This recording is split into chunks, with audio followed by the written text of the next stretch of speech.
Do you enjoy getting lost on your farm, not being able to place buildings other than in prime farming spots, hate regular shaped fields?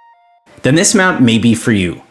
The Hilltop farm is an advanced map that has some cool features but also some unique challenges. Let me paint the picture for you. On the standard farm, you have 3,427 tillable squares for crops, and it's more or less one big square field.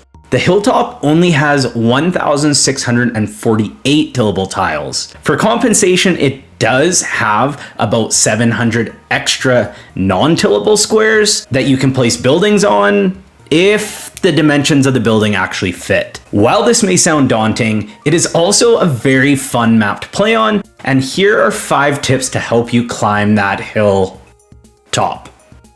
Let's start with the standout feature on this map, a quarry on site. If you are someone that dislikes traveling to the mines, or you have a playstyle that uses a lot of ore and stone, having the extra quarry on your farm comes in really handy. It also spawns geode nodes, which is helpful to speed along the completion of the museum collection. As you discover more types of nodes during your playthrough, they will also start appearing on your quarry. 1.6 added heavy furnaces, which are great for smelting and can make some pretty decent profit.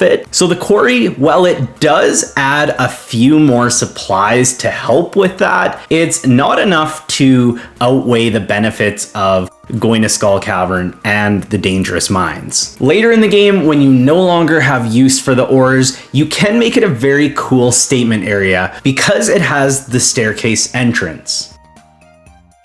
If you play with your camera very zoomed in, it's actually quite helpful on this map to zoom right out until you get the lay of the land, because the beginning has some difficulty behind it. There is a very good chance that at least half of the bridges on the farm are blocked by things that require tool upgrades to destroy. Sometimes these items may even block the quarry. Try to stick to the north part of the map as much as possible until you need more space to plant crops, and then venture from the northeast part of the map down the stairs to that area. It will suffice for quite a while. I also recommend that you immediately scout around your map on day 1. And if your quarry is blocked or too many paths are blocked, it might be worthwhile rolling the dice and restarting the file. The farming space is very spread out. If you're used to having a really large dedicated area to do all your farming and ranching, it definitely takes a while to figure out how to best utilize the space. Here are my recommendations. Use the northwest portion of your farm for things like silos or other things that you rarely need to actually visit or interact with, because that is the part of the farm you are most likely going to forget about. The central area seems to be the best for the animals because there's lots of room to spread out the barns and coops, so they will eat different patches of grass, which will allow it to naturally replenish. You can also use the very west side of the map for sheds and or animal product processing equipment. The north part of the map and the eastern part of the map is the best for farming in my opinion, because it has the best spacing for sprinklers, which of course helps maximize time and profit. You're probably going to want to have a balanced strategy overall, having the most profitable animals such as pigs or ostriches, and using the gold animal crackers that were added in update 1.6. Kegs and preserve jars are still the go-to way to make money, and so on the Hilltop, you can do a mixture of animals and kegs, or just plant crops everywhere and have enough room for sheds to house all your kegs and preserve jars.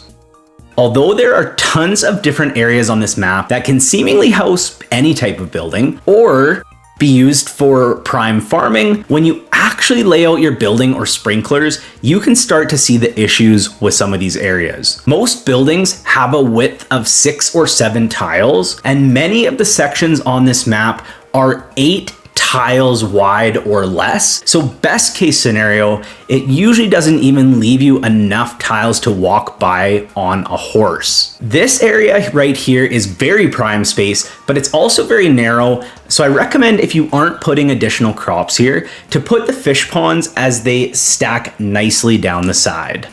The river running through the map has the same fish as the cinder sap forest. This means you can catch carp, catfish when it's raining, and even wood skip, which are all used in the community center bundles. There's very interesting potential for farm design.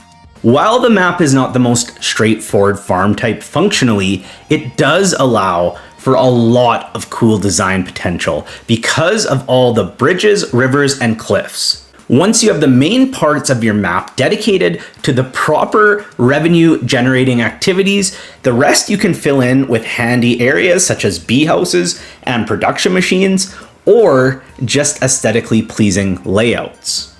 Let me know in the comments if you've had success on the Hilltop farm, and which map do you want to see next?